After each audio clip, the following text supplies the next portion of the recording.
وأصحابه القادة الغر الميامين والتابعين لهم بإحسان إلى يوم الدين ثم أما بعد فأوصي نفسي وإياكم أيها المسلمون وأيتها المسلمات بتقوى الله عز وجل رب الأرض والسماوات فإنه قد فاز المتقون يا أيها الذين آمنوا اتقوا الله حق تقاته ولا تموتن إلا وأنتم مسلمون. Bapak dan ibu-ibu kaum muslimin, kaum muslimat yang dirahmati Allah Subhanahu wa taala. Alhamdulillah, bersyukur kita kepadanya atas segala nikmat dan karunia-Nya. Pada kesempatan yang berbahagia ini kita bisa hadir di rumahnya yang memuliakan ini, tempat yang paling dicintai Allah dan dicari-cari oleh hamba-hamba Allah yang ingin mendekatkan diri kepadanya, di majlis yang kata Nabi alaihissalatu wassalam memberikan sakinah, diliputi oleh rahmat dan dikelilingi oleh para malaikat. Mudah-mudahan kita merasa aman, tentram, dan semakin kuat iman dan keyakinan. Amin ya rabbal alamin. Salawat dan salam kepada baginda Nabi alaihi salatu wassalam, kepada para keluarganya dan para tabi'in dan siapapun yang setia mengikuti jalannya sampai hari kiamat nanti. Bapak dan ibu kaum muslimin dan muslimat dirahmati Allah, melanjutkan kajian kita bersama Imam Abu Utsman As-Sabuni rahimahullah. Sudah sampai pada akhir-akhir dari pembahasan kitab beliau ini, yaitu kita sampai pada adabu ashabi al-hadis. Di antara adab-adab yang mesti senantiasa dijunjung tinggi dan dijaga oleh para ashabul hadis. Qala rahimahullah wa yaqtaduna bin nabiyyi sallallahu alaihi wasallam, bahwa ashabul hadis itu menjadikan Nabi sallallahu alaihi wasallam dan para sahabatnya sebagai qudwah, yaitu ikutan.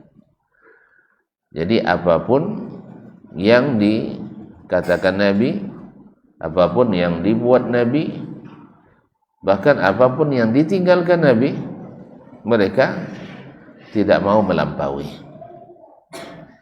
Jadi berjalannya tidak mau lebih cepat dari Nabi, dan kalau Nabi tinggalkan mereka juga tidak mau untuk melakukannya. Walaupun hawa mengatakan bagus, walaupun pikiran mengatakan tidak apa-apa, tapi ashabul hadis tidak. Karena bagi mereka Nabi adalah sosok yang paling bertakwa. Nabi adalah sosok yang paling sempurna. Ma'asyiral kiram, oleh sebab itu, sebagaimana orang yang berjalan di malam hari, mereka menjadikan bintang-bintang sebagai petunjuk untuk penunjuk jalan, dan mereka tidak akan mau melampaui itu. Kalau dilampaui tersesat jalan. Demikian juga dengan orang-orang yang ashabul hadis, mereka tidak mau tersesat jalan, karena Nabi dan para sahabatnya ibaratkan bintang-bintang ketika orang berjalan. Allazina hum kan nujum, di mana mereka itu ibaratkan bintang-bintang. Kalau dulu kan orang tidak pakai kompas, tapi pakai bintang-bintang petunjuk. Wa bin najmi hum yahtadun, dengan bintang-bintang mereka mencari petunjuk jalan. Kalau sekarang pakai kompas, kalau kompas mengarahkan ke suatu tempat, apakah kita akan melampaui?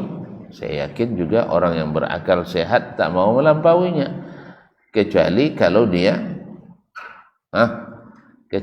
kalau ingin tersesat, kecuali ingin sampainya terlambat. Tapi siapa yang ingin cepat dan tepat tak akan mau melampaui petunjuk itu. Beginilah ashabul hadis. Alladzina hum kan nujumi bi ayyihim iqtadaw ihtadaw. Dengan siapapun mereka mengambil qudwah, mereka dapat hidayah. Kama kana Rasulullah sallallahu alaihi wasallam yaquluhu fihim. Seperti mana Rasulullah sallallahu alaihi wasallam mengatakan itu pada sahabat Nabi alaihi salatu wassalam.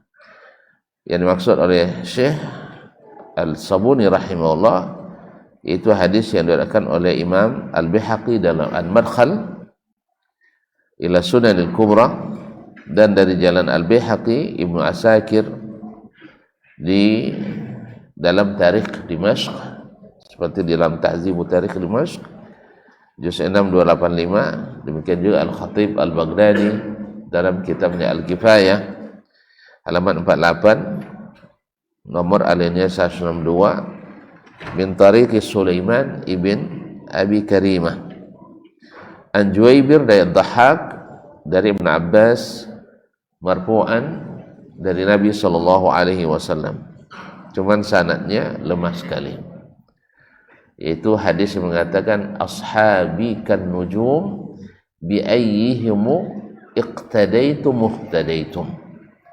Ashabi kan nujum bi ayyihi muqtadaitum muhtadaitum.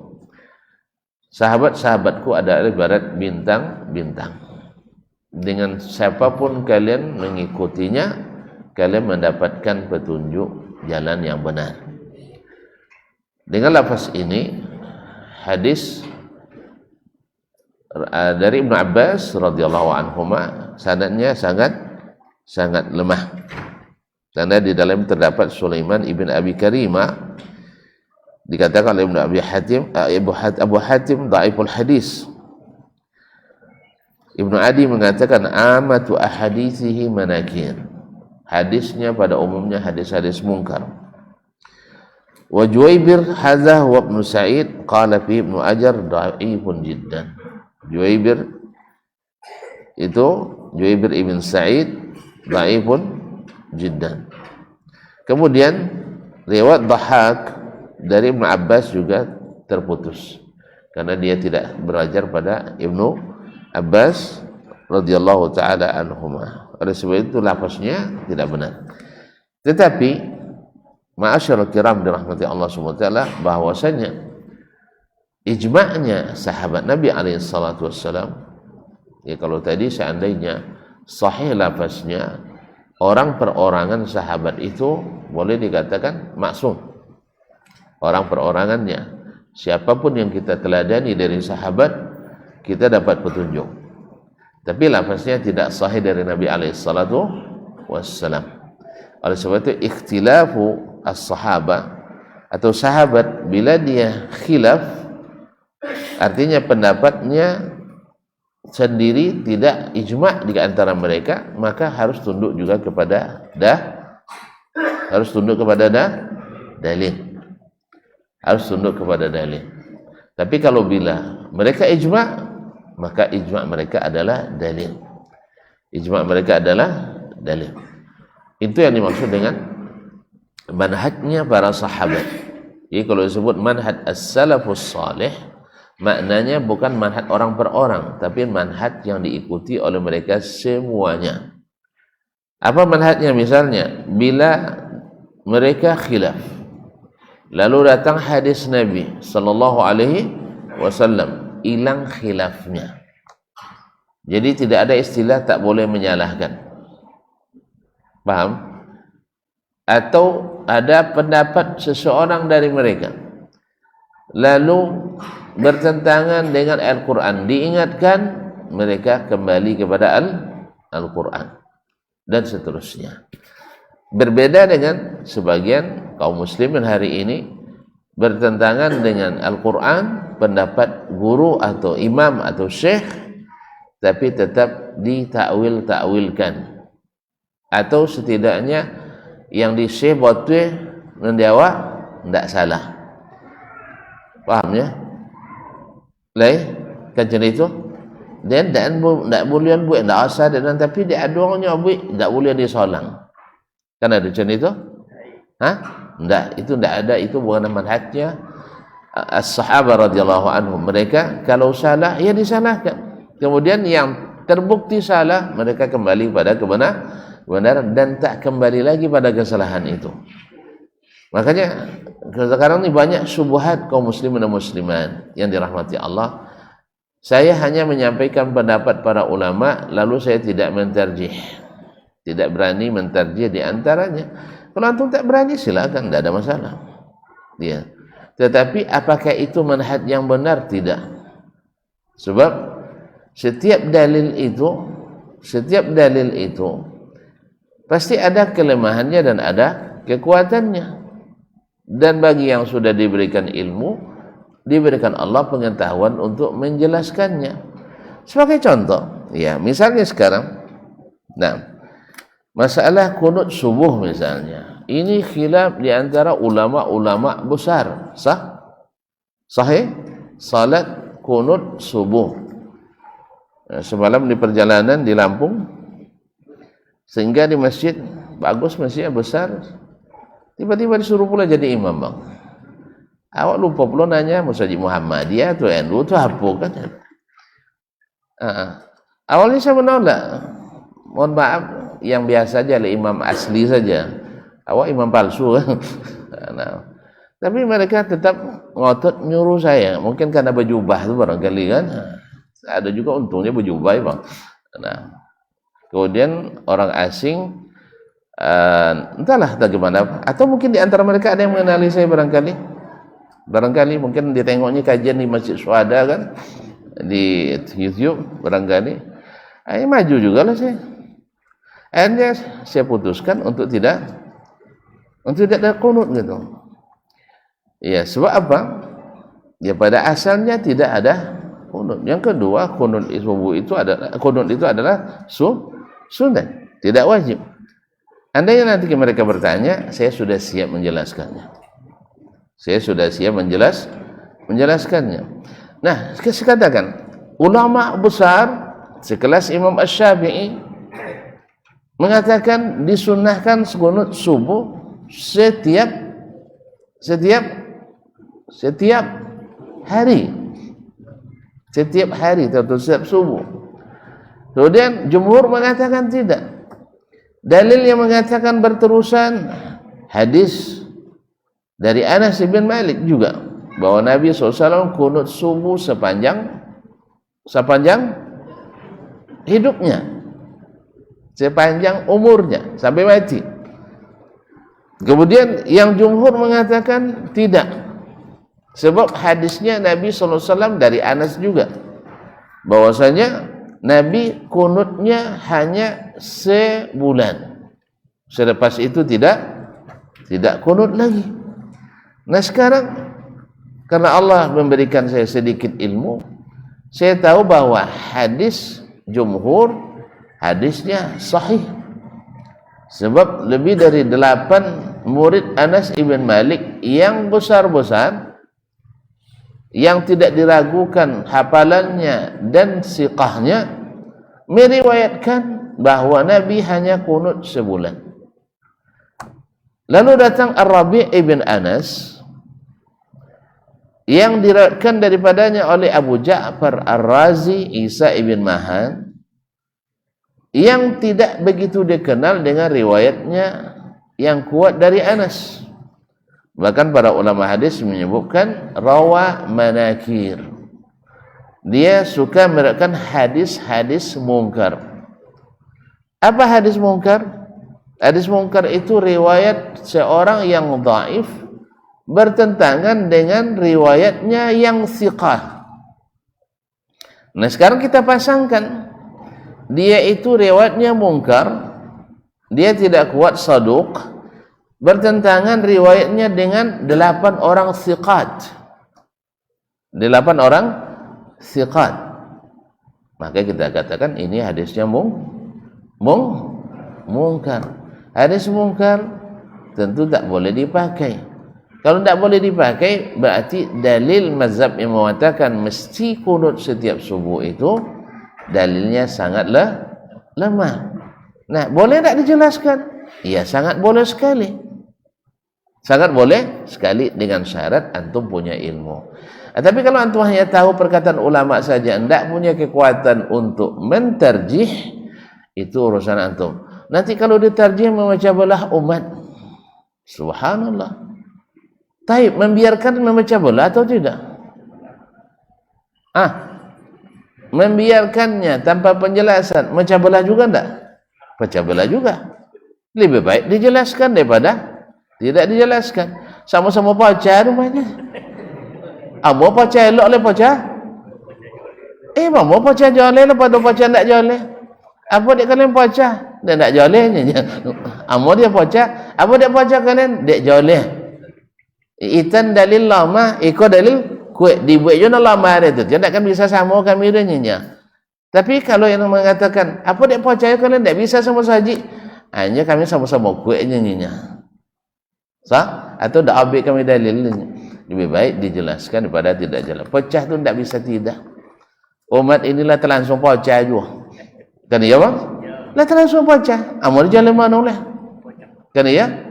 Akidah lah berbeza je, jalan mana? Tak bisa katakan sodo-sodo sama nak menyucikan Allah nyanyinya. Iya, sodo semua orang yang namanya masih ada iman dan Islam pasti berniat baik. Kan ya? Yang mengatakan Allah tidak bersifat, elok je niat.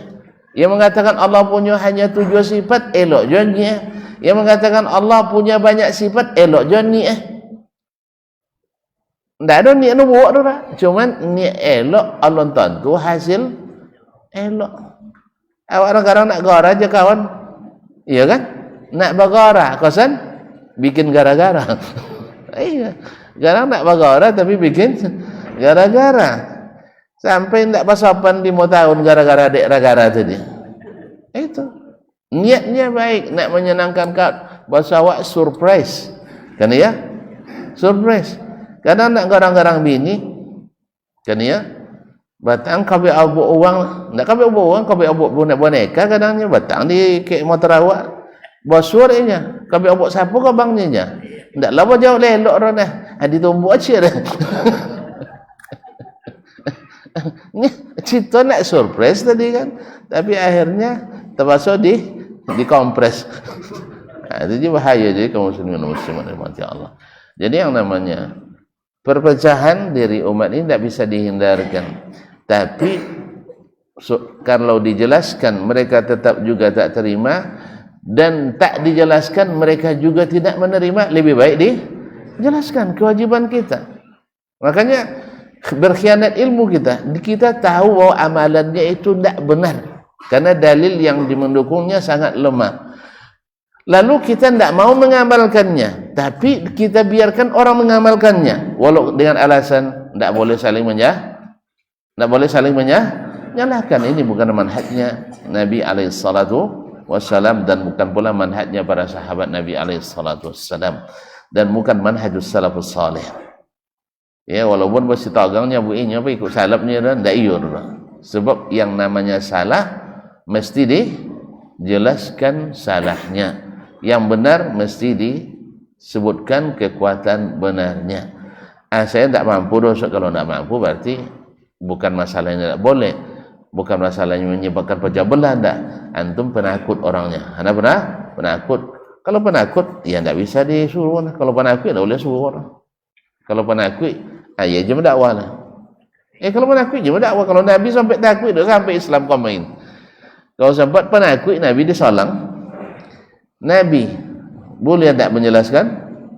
Kalau sempatnya takut menyalahkan kafir Quraisy, sampai Islam kau main? Tak akan sampai.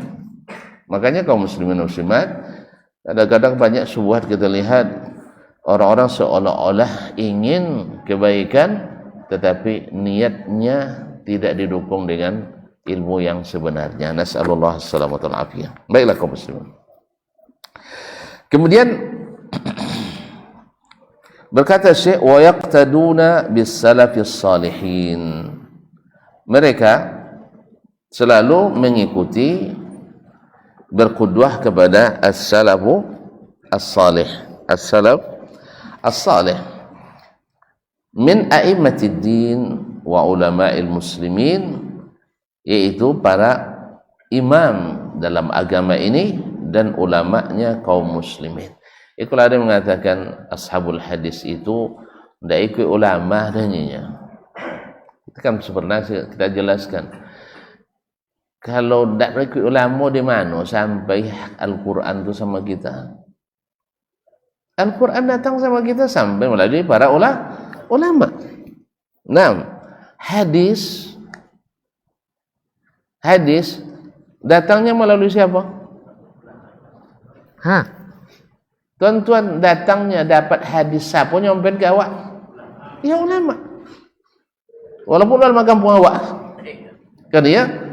Kalau ulama kampung awak, ninyo ndak perawi dah dipegang kitab cia dia. Misal kita apa?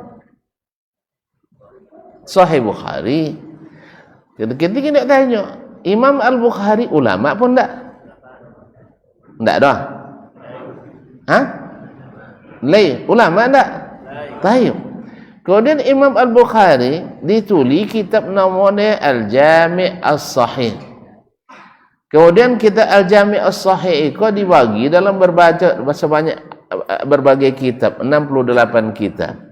Mulai dari kitab Bad'il Wahyi sampai di ujungnya dengan Kitabut Tauhid. Ini membuat bab ke asal buat aja ya. Tuan-tuan, ini menulis kitab Bad'il Wahyi asal betul aja ya. Dengan pemahaman tu enggak? Dengan pemahaman. Sudah itu disabuin hadis tu dalam bab itu deh, atau dalam kitab itu. Berarti hadis menjadi dalil bagi judul yang beliau sebutkan. Misalnya, babu qaulihi ta'ala ar-Rahmanu 'alal arsy istawa. Bab tentang firman Allah ar-Rahmanu 'alal arsy istawa. Allah yang Maha Pengasih istawa di atas aras. Berarti ini meletakkan judul kok dengan pemahaman atau tidak paham? Kalau ditunya bab tentang Allah istawa, berarti dia pahamnya Allah istawa atau bukan? Istawa alal arsy. Lalu diriwayatkannya hadis-hadis dari jalur gurunya, dari guru-gurunya, dari guru-guru-gurunya sampai ke Nabi alaihissalatu wassalam. Misal, ketika diriwayatkan hadis tentang Allah turun ke langit pertama di sepertiga malam terakhir, diriwayatkannya dari qala haddatsana Qutaibah ibnu Sa'id. Qutaibah ulama atau enggak? Tak kenal kami dosa. Kalau tak kenal, tak mesti tak ulama.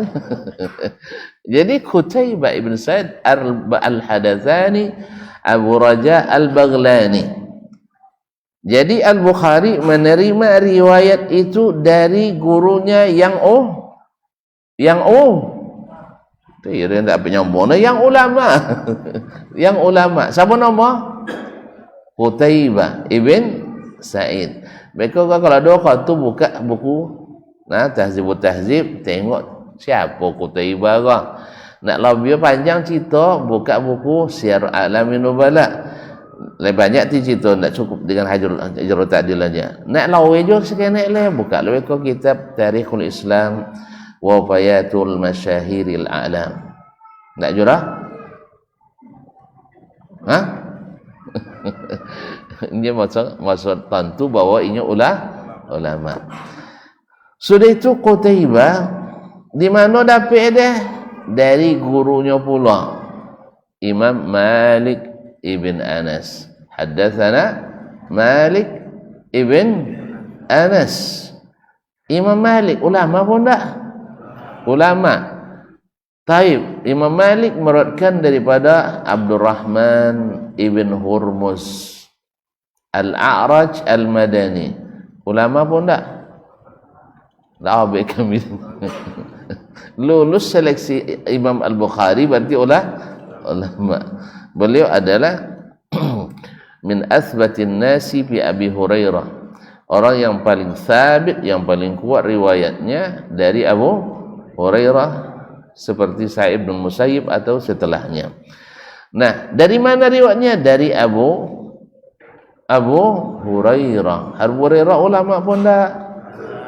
Ulama sahabat yang paling banyak riwayat hadisnya dari Nabi alaihissalatu wassalam. Dari Nabi sallallahu alaihi wasallam. Dari Nabi sallallahu alaihi wasallam. Nabi ulama pun tak? Iyanya. Ada sebagian kawan-kawan saudara kita, ndak dosa Nabi ndak ulama Nabi nyuruhnya.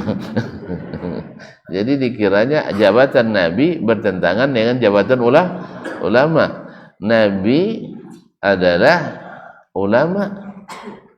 Bahkan a'lamul ulama, yaitu ulama yang paling alim. Dia katakan ana a'lamukum billah. Saya adalah yang paling alim di antara kalian tentang Allah Subhanahu wa taala, wa attaqum lah, dan yang paling bertakwa kepadanya. Nah, sekarang Nabi ulama juga mengatakan yanzilu rabbuna, Rabb kita turun. Dah, kalimat Rabb kita turun ini didengar oleh sahabat, di antaranya adalah Abu Hurairah. Dalam riwayat semua yang sampai pada kita, tak pernah Abu Hurairah mempermasalahkannya dengan Nabi SAW. Misalnya seperti yang bermasalah orang-orang subuh hari ini, kalau nyotun Rasulullahnya tu tinggi ti aras do kan dia, seperti ahli subuh hari ini, kalau nyotun berarti aras tinggi. Kemudian kalau nyatun berarti diliputi oleh langit ke-7, langit ke-6, langit ke-5, langit ke-4, ke-3, langit ke-2 dan langit ke-1. Ilai pun tonyong di Abu Hurairah je sahabat lain masalah itu ke Nabi. Tu ndak tonyong dek ngaroti atau ndak ngaroti. Dek paham atau ndak paham. Baik, kemudian paham mereka benar atau salah? Salah? Benar. Apa bukti benar? Diridai oleh Allah mereka. Diridai oleh Allah radhiyallahu anhum. Allah ridha kepada yang salah? Allah ridha kepada yang salah? Enggak. Enggak, mereka itu enggak paham dosa. Enggak antu arti turun di daerah. Subhanallah. Enggak antu dek sahabat arti turun atau siapa nonton, berarti sahabat enggak pandai bahasa Arab. Tiba-tiba awak nang orang kampung bawa belajar bahasa Arab di pondok, lah pandai pula bahasa Arab pada sahabat. Karena sallallahu alaihi wasallam ini subuhat kaum muslimin. Berarti Abu Hurairah paham dari Nabi bahwa turunnya Allah. Tidak pernah mempermasalahkan karena mereka tahu, seperti dulu Abu Bakar radhiyallahu taala anhu menerima berita Isra Mi'raj dari Rasulullah sallallahu alaihi wasallam. Awalnya melalui Abu Jahal. Abu Jahal dengan bukti empiris, dengan data dan fakta, pengalaman yang tak bisa dibantah, bahwa perjalanan ke Baitul Maqdis memerlukan waktu sebulan pergi, sebulan pulang. Taib. Sekarang tiba-tiba ada yang ngaku-ngaku. Bahasa dia, ngaku-ngaku. Baik sudah Isya pulang sebelum subuh. Cayo yang dua Abu Bakar. Makanya Abu Bakar sawit kalau waang cerita dan cayo ring. Kalau waang bercerita halnya dan cayo lah. Tapi siapa nyabuk itu roh? Siapa nyabuk itu roh? Muhammad sallallahu alaihi wasallam. In kana qad qala dzalik, kalau benar dia mengatakan itu, faqad sadaqa. pasti benar. Kalau seandainya berita Allah turun datangnya dari ahli subuhat yang sekarang itu, tak percaya orang. Sahih? Apa sebab? Nya penutup. Kodok tak putih penutup. Kan iya? Kan iya kodok putih penutup. Awaknya mabuk masajid, nya mabuk awaknya sabut masajid. Awak nang koenya, awak dapat nonton kajiannya, inya kawan wadak matin kajian awak. Tu awak jangan koenya. Betul kan? Jadi ada itu kaum muslimin dan muslimat dirahmati Allah SWT. Jadi kata Abu Bakar, kalau orang bercerita hal dan cayo. Tapi kalau Muhammad sallallahu alaihi wasallam pasti benar. Tu tak masuk akal yang akal orang penuh dek subuhat tu ya. Akal orang penuh dek subuhat. Makanya sampai tak bisa masuk apa je lah. Jadinya tak. Ibaratnya botol ka, kalau kosong, ancak jonyo masuk ayu. Sah? Tapi kalau berisi, ada sebagian kuah bakso masuk ke dalam. Sudah itu ayu bakso pinggan masuk ke dalam.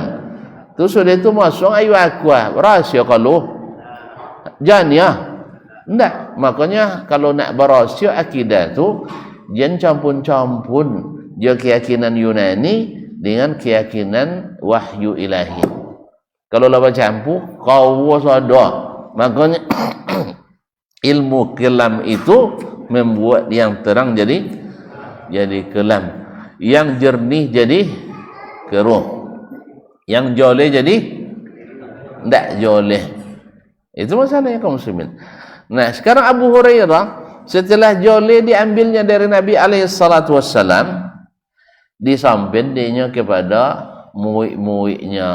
Di antaranya adalah Al-A'raj. Al-A'raj ngerti bahasa Arab, ngerti, paham apa yang disampaikan di gurunya nya. Apa bukti? Apa bukti? Seluruh ulama yang belajar kepadanya mengakui ilmunya. Gurunya mengakui, teman sejawatnya mengakui, murid-muridnya mengakui. Berarti mengakuinya paham atau tidak paham? Paham. Bahwa masih kalimatnya tidak bertukar. Yanzilu Rabbuna. Rabb kita tu turun. Apa dia A'raj bisa copek paham? Sebabnya alun belajar ke acu Aristoteles. Alun belajar ilmu-ilmu kelam. Masih belajar dengan murni, tidak ada campuran-campuran. Makanya kaum muslimin dan muslimat dirahmati Allah, ada kesan dalam medan dakwah, berdakwah kepada orang-orang yang mohon maaf belajar umum, belum belajar agama sama sekali, itu lebih mudah daripada berdakwah kepada mereka yang sudah ada belajar sedikit masalah agama dengan catatan dengan metode yang bukan Islami, tapi diislamisasikan.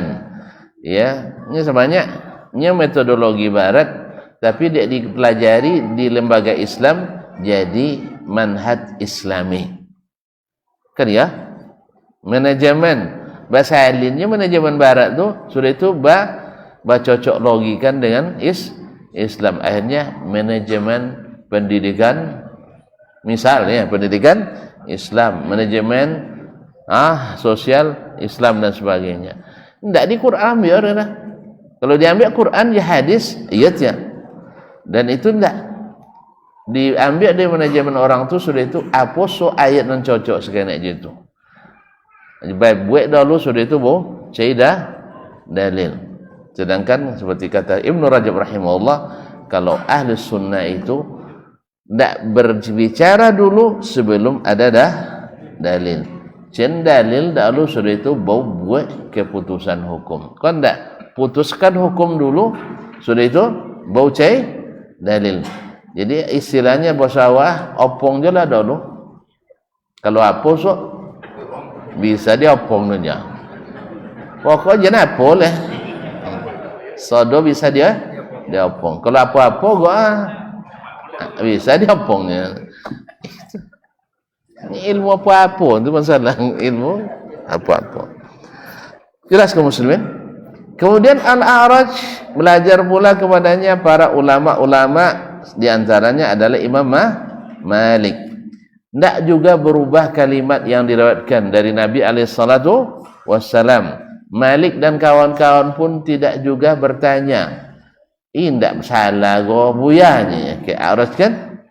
Iko bahaya go pindah-pindah lo Ta'ala adanya. Kalau pindah-pindah Ta'ala baharu tehnya. Kalau baharu tidak Tuhan dah.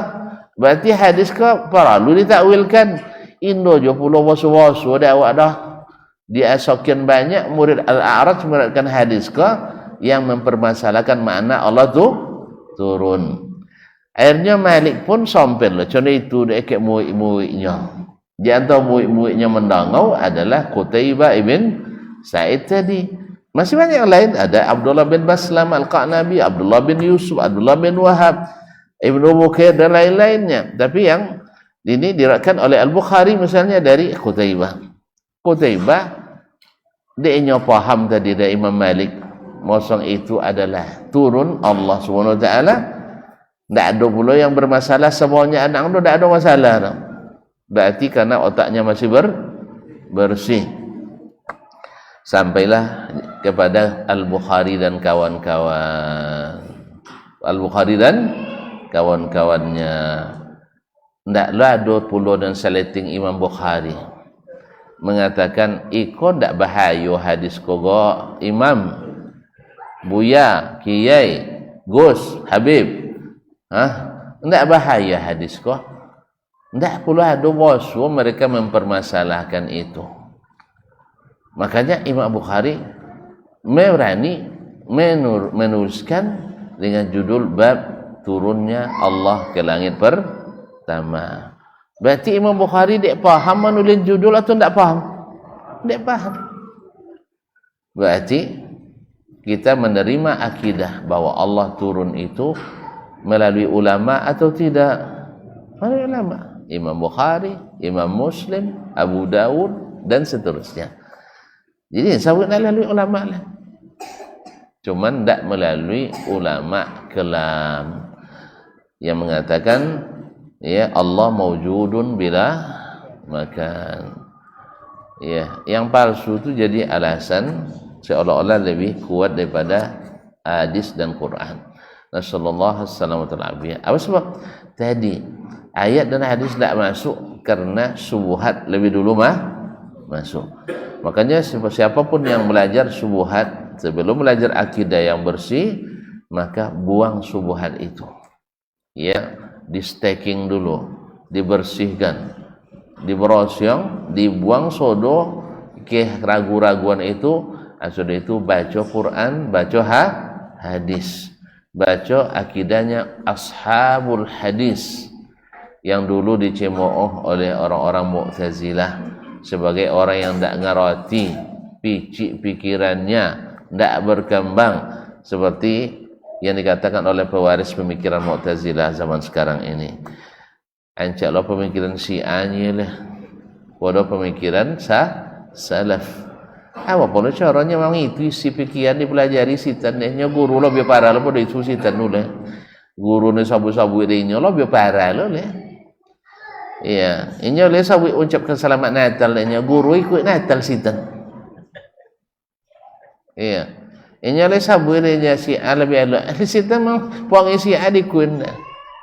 Jadi mohon maaf kaum muslimin dan muslimat, ingin menyatukan semua agama. Kalau ada murid macam itu sih kok wajar. Karena guru bila guru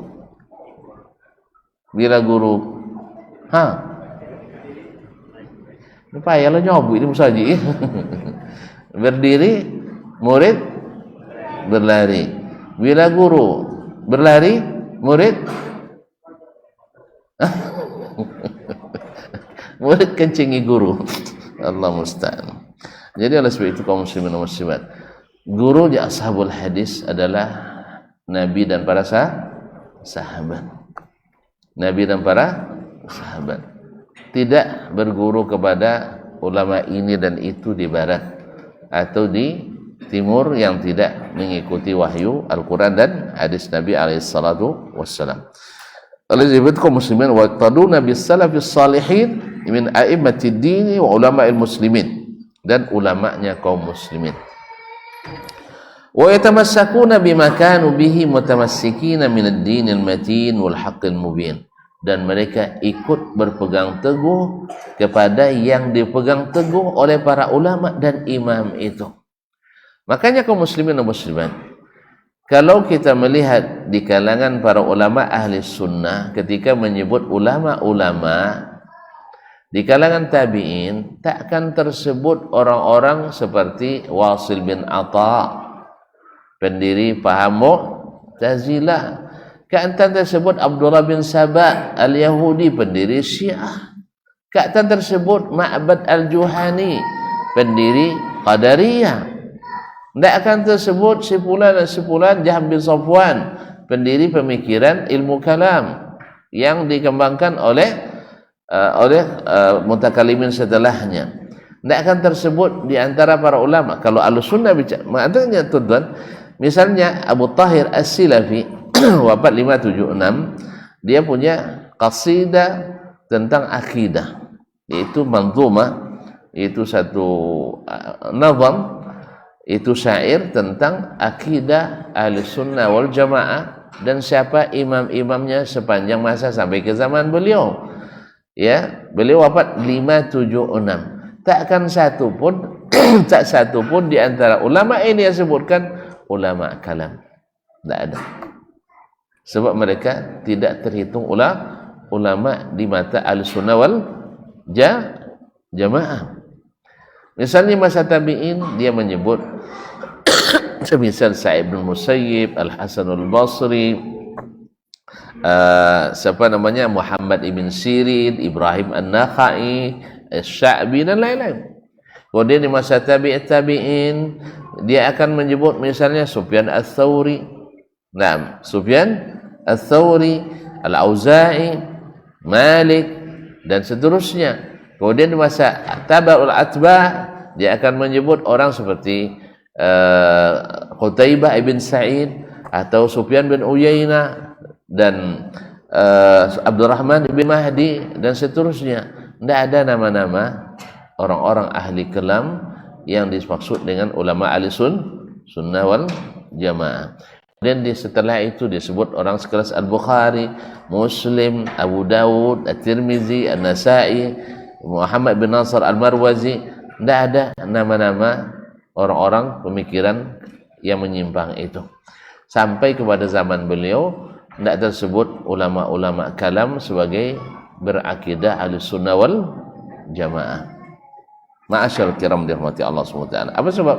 Karena mereka bukan ahli sunnah, tapi adalah ahlul hawa.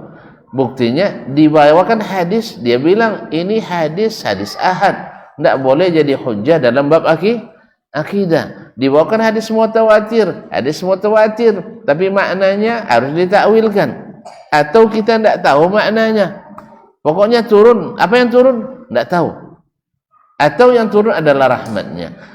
Coba bayangkan kaum muslimin, kalau dikatakan turun rahmat Allah ke langit pertama, sampai ke awak?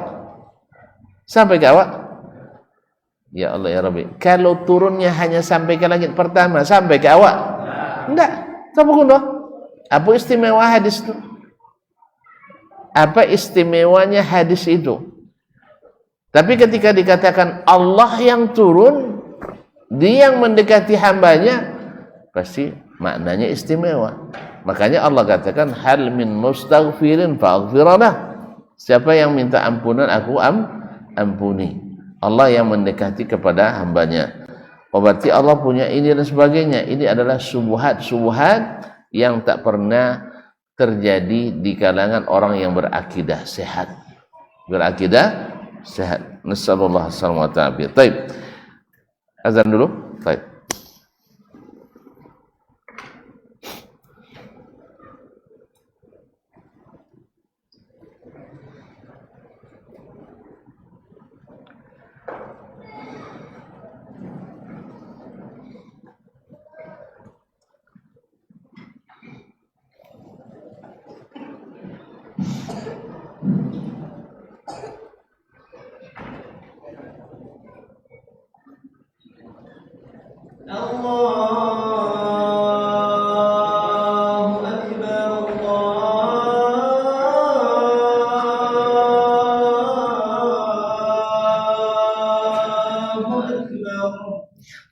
Allah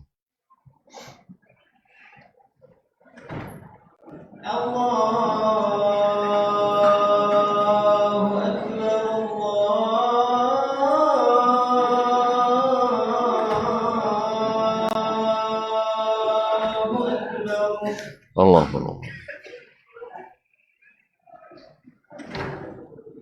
أشهد أن لا إله إلا الله أشهد أن لا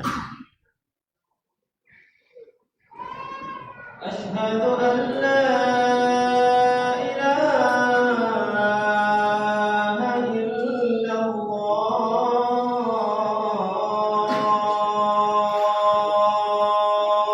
أشهد أن لا أشهد أن محمدا رسول الله أشهد أن محمد رسول أشهد أن محمدا رسول الله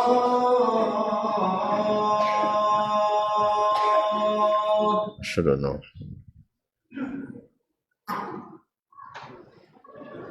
حي على الصلاة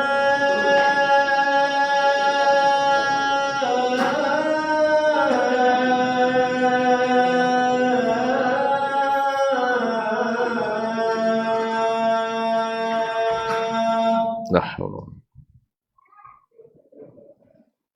حي على الصلاة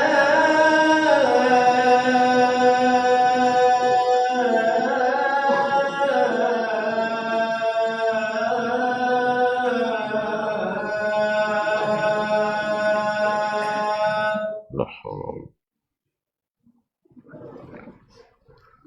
حي على الفلاح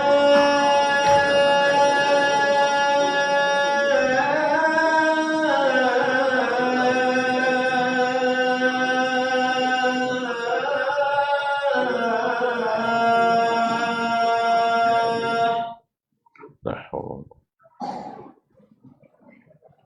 حي على الفلاح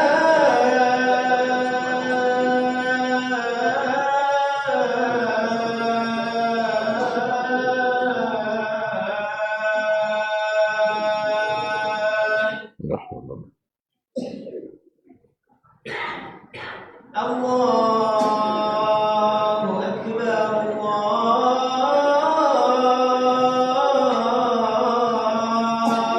الله أكبر الله أكبر. لا إله إلا الله ولا أشهد أن لا إله إلا الله. اللهم ربنا ذلك والصلاة والسلام. Baik, kaum muslimin, kaum muslimat dirahmati Allah SWT. Kemudian saya melanjutkan setelah tahu bahwa manhajnya Ahlus Sunnah wal Jamaah itu adalah Ahlul Hadis mengikuti as-salaf as-salih dan berpegang teguh seperti mereka berpegang teguh pula. Sebagaimana mereka tidak mengenal agama kecuali dengan Al-Quran dan Sunnah, maka Ahlul Hadis juga tidak mengenal agama kecuali hanya dengan Al-Quran dan Sunnah. Kalau soal tuduhan, picik, berpikiran sempit, itu dari dulu sudah ada. Dulu sudah ada, seperti yang akan disampaikan oleh Syekh. Dulu mereka menyebut, ahli bid'ah itu menyebut ahli hadis itu sebagai hasyawiyah, yaitu orang yang tahu hanya kulit-kulit saja, jadi tidak sampai ke isi. Apa sebab? Menurut mereka yang sampai ke isi itu yang tidak percaya dengan kulit. Kalau boleh doyan tidak pakai kulit ya? Hah? Ini lama ya tak? Boleh lo gula tidak pakai kulit? Liasa. lo gula ndak bakuli, apa mau makan mak? Hah? Sawanca ndak baju ada nior.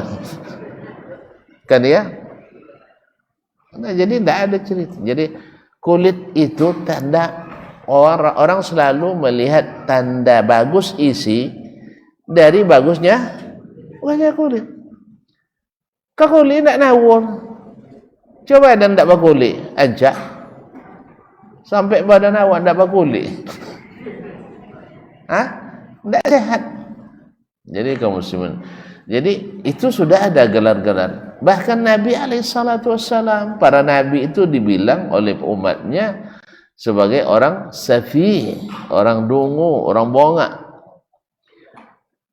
Maka tapi pada kenyataannya lihat sendiri, yang dibilang bongak itulah yang akhirnya pikirannya berkembang sampai hari ini.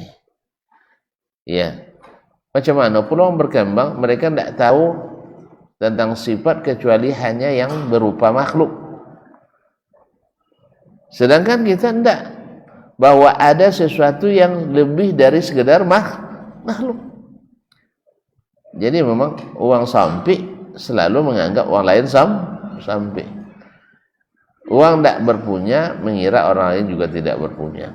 Itu wajar. Nah, kemudian Syekh mengatakan wa yubghiduna ahlal bidah alladzina ahdatsu fid din ma laysa minhum. Mereka membenci ahli bid'ah yang mengada-ngada dalam agama sesuatu yang tidak menjadi bagian daripadanya. Jadi kalimat ini pun juga ditakwilkan juga oleh mereka. Ahli bid'ah menjadikan dalil larangan bid'ah sebagai dalil untuk membolehkan bid'ah. Kalau bukan karena waktu kita sudah habis, saya jelaskan bagaimana mereka membuat dalil-dalil larangan bid'ah menjadi dalil membolehkan bid'ah. Di antaranya kan itu, Nabi bilang kullu bid'atin dhalalah. Lalu mereka katakan melalui ilmu bahasa, kullu tidak semuanya dimaknai dengan semua, tapi dengan makna sebagian. Nah, akhirnya jadilah laisa kullu bid'atin dhalalah. Kemudian man ahdatsa fi amrina hadza ma laysa minhu fa huwa rad. Siapa yang mengada-ngada agama ini yang bukan bagian daripadanya, ditolak. Tapi kalau mengada-ngada dalam masalah agama, bolehnya. Bayangkan, sebutnya bagian dari agama.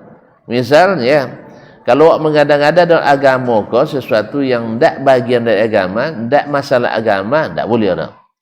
Tapi kalau masih masuk dalam masalah agama, misalnya buat zikir bagian agama, bolehnya.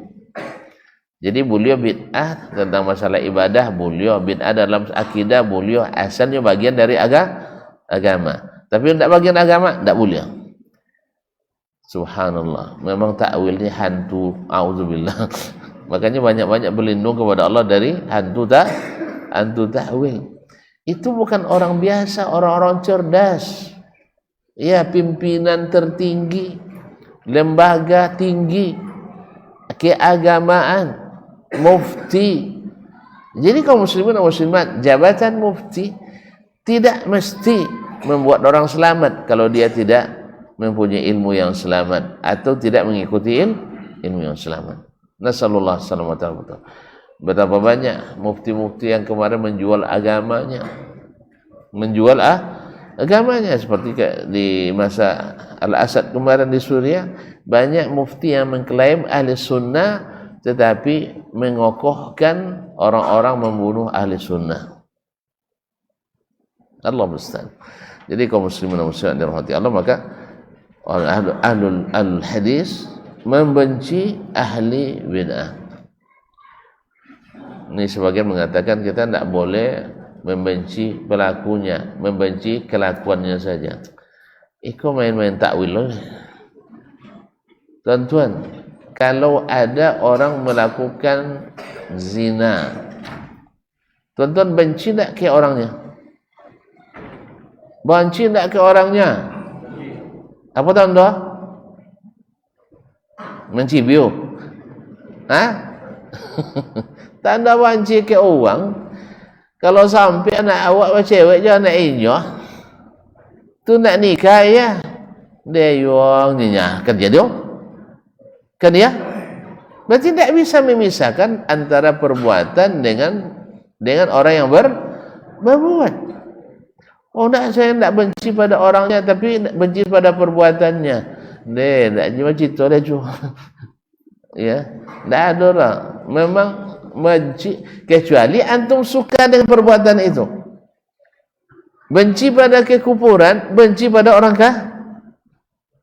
Membenci kekufuran, benci pada orang kah? Kafir. Tidak mungkin mencintai kecuali antum setuju dengan kekufurannya. Tidak bisa dipisahkan itu. Cuman ingat, benci tidak sinonim dengan zalim. Ingat itu. Benci tidak sinonim dengan kalimat zalim. Kita membenci orang ahli bid'ah, tapi jangan dicolelo terampalah. Kalau bid'ah punya kan yang boleh dibelang, enggak. Faham saya? Nah, kita benci kepadanya, jenis yang lo galil lah. Enggak. Nah, kita benci kepadanya, tapi boleh tak kita beli jualannya? Ya boleh. Nanti boleh tuan-tuan benci. Tapi tidak kena tu produk uang tu, ya balik sodoh. Kan ya? Iya enggak. Jadi kaum muslimin, bahwa benci tidak sinonim dengan zalim. Dan kita harus menjaga hak-hak mereka yang Allah berikan. Nampak saya? Tapi mencintai tidak mungkin. Tidak mungkin mencintai orang yang berbuat buruk kecuali kita suka pada keburukan. Makanya Ahlussunnah membenci ahli bid'ah. Nya ahli bid'ah dah boleh wajib kalau sudah kan ya. Nampak jauh je wajib. Dia nampak jauh oleh babaunya wak. Jadi tidak ada istilah yang kita mencintai orang yang berlawanan dengan kita, tidak mungkin. Kecuali kita memang mencintai apa yang dia lakukan. Maka ahlul hadis, kalau benar antum ahlus sunnah, pasti membenci bid'ah dan ahlinya. Tapi kalau antum seandainya dan ahlus sunnah tapi sayang jika ahli bid'ahnya, tidak jayo. Kecuali antum memang suka bid'ah, tidak mungkin suka sunnah. Nasallallahu alaihi wasallam. Tetapi ingat sekali lagi bahwa benci tidak zalim. Itu harus diingat. Ya, kita membenci orang-orang kafir dan kekufurannya, tapi kita tidak boleh menzaliminya. Tidak boleh sembarangan terhadapnya. Itu harus didudukkan. Ini banyak yang tidak paham masalah itu. Oh, tidak boleh membenci orang lah, tapi pekerjaannya sebenci, tidak percaya orang. Sang yang waktu kena benci mah. Ya, karena tidak sealiran, aliran yang benar pun kadang dibenci oleh mereka. Oleh sebab itu benci itu adalah bagian daripada iman. Awthaqu ural iman al-hubbu fillah wal bughdhu fillah. Kata Nabi SAW, sekuat-kuat tali iman itu adalah cinta karena Allah dan benci karena Allah. Allah suka pada kekufuran? Tidak. Allah suka pada orang kafir? Tidak. Kalau antum memang beriman, wajib membenci yang dibenci oleh Allah. Tapi Allah suka menzalimi orang kafir? Tidak. Suka pada orang yang zalim pada orang kafir? Tidak. Maka jangan zalimi orang kafir. Jelas? Dan jangan suka pada kezaliman. Jelas tak? Jelas? Bapa lo coro saat wawan ciknya tapi tidak zalim. Tadi dan sabit. Awak banci kayaknya, tapi ketikanya datang perlu bantuan, kita bantu. Dan sana wancin ke kucing. Dan sana tak sekali wancin ke acurannya, kan ya? Cuman di agama awak menyuruh jo membantu dan bantu jo. Kan kadang ke tonton sabit macam itu kan? Dan dah lewat baju sana orangnya. Cuma dia acuk, apa itunya? Acuk pemalih. Minta tahu ininya. Tapi dia baik karena Nabi melarang kita menolak orang yang meminta. Atau memang karena dia butuh waktu itu. Kan ya? Pana tonton bayuan tapi banci ke wano? Ilai ndak? Hah? Kalau ndak dan coba nembus. Ada kalanya kita memberi pada orang yang kita benci. Benci kita padanya karena kekufurannya. Tapi dari satu sisi kita kasihan kepadanya dan itu dibolehkan dalam agama. Naam. Wala yuhibbunahum wala yashabunahum. Mereka tidak mencintai orang-orang ahli bid'ah itu. Wala yashabunahum dan tidak bergaul dekat dengannya, tidak menjadikannya sahabat. Wala yasma'una kalamahum. Tidak mau mendengarkan perkataan mereka. Tentu dalam masalah agama. Wala yujalisunahum dan tidak mau duduk dengan mereka, yaitu duduk yang menunjukkan loyalitas. Wala yujanirunahum fid din, bahkan tidak mau berdebat dengan mereka. Berdebat aja tidak mau. Ya, sebab apa? Berdebat dengan ahli bid'ah itu tak bisa selesai. Tidak bisa selesai. Karena akan dibawakannya istilah-istilah bid'ahnya. Padahal kita tidak boleh berdebat kecuali dengan ilmu. Maka Imam Ahmad ketika disuruh berdebat dengan Ahmad bin Abi Du'ad, pentolan Mu'tazilah, Imam Ahmad tidak mau. Alasannya apa? Ya Amirul Mukminin, ini orang berdebatnya tidak pakai ilmu. Kalau tidak pakai ilmu, mau selesai? Tidak akan selesai. Tidak akan selesai. Apalagi nanti didatangkan istilah-istilah yang dia kuasai dan kita tidak kuasai. Sudah itu, AOI-nya cuma orang kuih hujah. Padahal awak tidak paham. Kan ya? Makanya kaum muslimin dan muslimat, seperti kata Imam Abdul Aziz subhanallah, seorang ulama di masa Imam Ahmad juga, beliau mengatakan kalau nak berdebat dengan ahli bid'ah wajib ditentukan apa yang kita sepakati. Artinya kalau balik ke situ tidak ada boleh lagi membantah. Tapi kalau masih dibantah aja di Al-Quran dan hadis tidak selesai itu. Iya, sebab sahabat dulu kalau disampaikan Al-Quran kepadanya tidak banyak alasan lagi untuk membantahnya. Coba yang kan Umar khalifah. Dia punya kuasa dan dia seorang faqih, orang berilmu. Karena berilmulah maka dia buat keputusan mahar tak boleh mahal. Mahar tak boleh mahal. Apa alasan filosofisnya? Kalau mahal nanti susah orang menikah. Apa alasan logisnya? Kalau mahal nanti berat. Nah, kemudian ada studi akademis, ada buktinya banyak yang masih membujang. Ketika ditanya apa sebab tidak nikah, mahar mahal. Akhirnya Umar ingin supaya masalah sosial ini tuntas, dibuat keputusan tidak boleh mahar mahal, dibatasi hanya 400 dirham paling tinggi, paling rendah tidak ada batasannya. Jelas? Akhirnya datang oma-oma, nenek dua, laisa laka dzalika ya Umar. Bau Umar je ke Umar. Nah, nyontua. Ndak ada hak orang dok menetapkan itu dah yuangnya. Jangan coba-coba lewa yuang ke presiden lewe. Nah, walaupun orang tua tetap jadi masuk orangnya. Jadi laisa laka dzalika ya Umar. Ndak mungkin kau melakukan itu. Apa sebab? Alaisal alam tasma' qaulullah. Bukankah engkau sudah pernah mendengar firman Allah, wa ataitum ihdahunna qintara, kalian memberi mahar kepada istri kalian itu yaitu harta yang melimpah. Kalau harta melimpah tidak ada batas dong. Andainya Umar gayanya gaya para fuqaha akhir zaman, Umar bisa aja cari alasannya.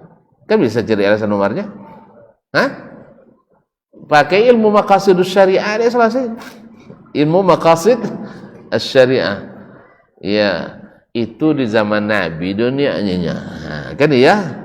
Di zaman kita berubah masalahnya. Kan ya? Zaman Nabi orang takwa-takwa, zaman kita banyak non takwa. Jadi oleh sebab itu harus ditetapkan aturannya. Umar enggak, karena enggak mungkin dia menentang firman Allah dengan ijtihad pribadinya. Karena dia paham lajtihada ma'an nas, tak boleh berijtihad ketika ada dalil yang nas dalam masalah itu. Kalau Umar ammo canda fuqaha ayika, ahli-ahli fikih ayika sana wana dia. Makanya ketika ada yang kehilangan dompet itu berdoanya kalau Ta'ala, kadang doa lah. Wih, kadang doa. Ada seorang yang hilang pundi-pundi uangnya. Baik kamu saji syuhada, baik kamu saji berdoa situ. Ya Allah, jangan sampai boswo de uang pakir atau uang pakai. Dong, dek kawan sampiang. Ini kalau uang doa, uang seseorang itu kan jolly doang kan. Apa masalah cunya? Tadi kalau ada doa agak lain tu seseorang condon. Hilang dompet dan piti banyak dalam pundi-pundi. Sudah itu apa dia cusabik? Kalau cusabik jen sampai bosor dia uang pakir, paham dannya. Sebab uang pakir kalau bosor dia asal dapat dia nuntur dah. Kerana perlu. Kalau uang pakir apa masalah? Itu sabuknya. Kalau pokyo kini wainya dapat 1000 dalil untuk menghalalkan dia. Dapat 1000 dalil untuk menghalalkan. Kan ya banyak yang contoh seperti itu. Zaman kita ini menghalalkan yang haram, mengharamkan yang halal kan banyak. Sejoleh-joleh dalil bisa tak jadi dalil tu. Pendapat inyonya maju. Paham? Maka itu kaum muslimin dan muslimat itu bukan manhajnya Ahlussunnah wal Jamaah. Makanya Imam Ahmad tidak mau berdebat dengan mereka. Tidak boleh berjidal dengan mereka. Apa sebab? Tidak akan jelas mana yang benar, mana yang salah. Sebab dibacakan ayat, kita tafsir dia. Tidak boleh bosor dalam tafsir, jadi itu tafsir. Tidak bosor dalam tafsir sahih pun tidak bosor tafsir itu bisa nafsirkan dia. Contoh tadi dia. Hadis tentang larangan bid'ah bisa menjadi hadis untuk melegalkan bid'ah. Buya Godang, Grand Syekh. Tahu mana Grand Syekh-nya? Syekh Agung. Tidak ada Syekh dia tele. Jadi itu pemahaman. Bapak cara. Jadi jangan heran kalau seandainya yang di bawah-bawah lebih parah lagi. Jadi selama bid'ah tu masih bagian agama, masuk dan masalah agama boleh. Subhanallah. Seolah-olah Nabi gagal menjelaskan pada umatnya. Kini mudah pe tafsir doang.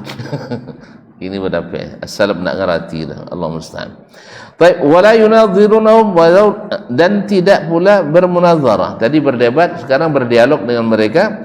Wa yarawna sawna adhanihim an sama'i batilihim allati idza marrat bil adhan wa qarat fil qulub. Naam. Afwan. Dan tidak mau mereka ingin menjaga telinga-telinga mereka jangan sampai mendengar kebatilan-kebatilan yang mereka sampaikan. Berapa banyak uang lomulo cik ndang-ndang sudah itu tertarik dengan retorika tadi. Tertarik dengan retorika. Sehingga baunya 2,000 3,000 baju ngaji di syuhada. Sudah itu ndang kajian contoh tadi. Akhirnya jadi mantan salafi, mantan wahabi.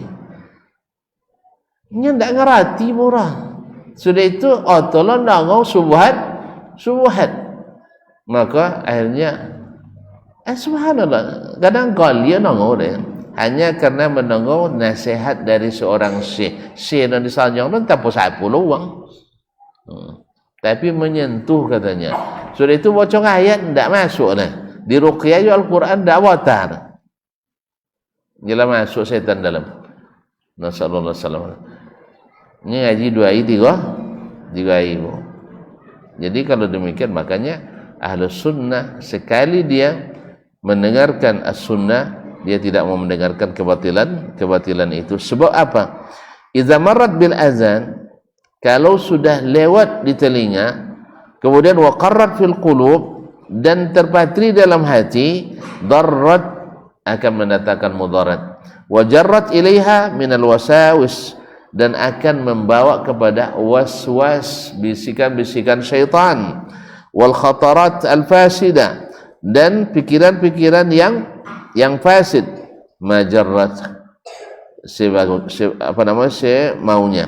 Wa fihi anzalallahu azza wa jalla qawlahu, dan dalam masalah ini Allah turunkan firman-Nya, wa idza ra'aital ladzina yakhuduna fi ayatina fa'arid anhum hatta yakhudhu bi haditsin ghairi. Al-An'am 68. Apabila kau lihat orang yakhuduna fi ayatina, yakhudhu itu maknanya menyelami, mendalami terlalu dalam ayat-ayat kami, maknanya bukan dengan ilmu tapi hanya dengan hawa.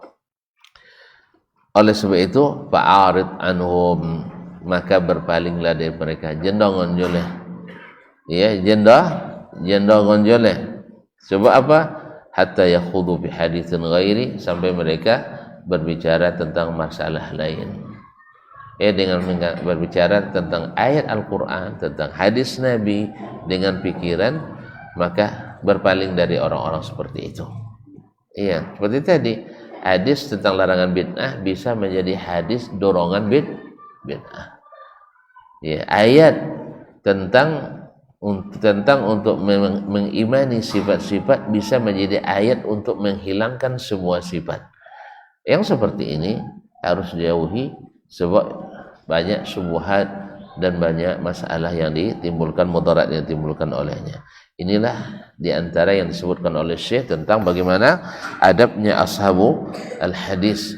Mereka ingin agamanya selamat, jangan sampai terkena oleh berbagai serangan syubhat. Wallahu ta'ala alam, wa sallallahu ala nabiyyina Muhammadin wasallam. Semoga apa yang kita dengarkan bermanfaat, dan semoga juga kita jauhkan dari berbagai mudarat dan syubhat dari ahlul bid'ah wa asyahawat. Wallahu ta'ala alam, wa sallallahu ala nabiyyina Muhammadin wasallam. Terima kasih dan mohon maaf. Wassalamualaikum warahmatullahi wabarakatuh.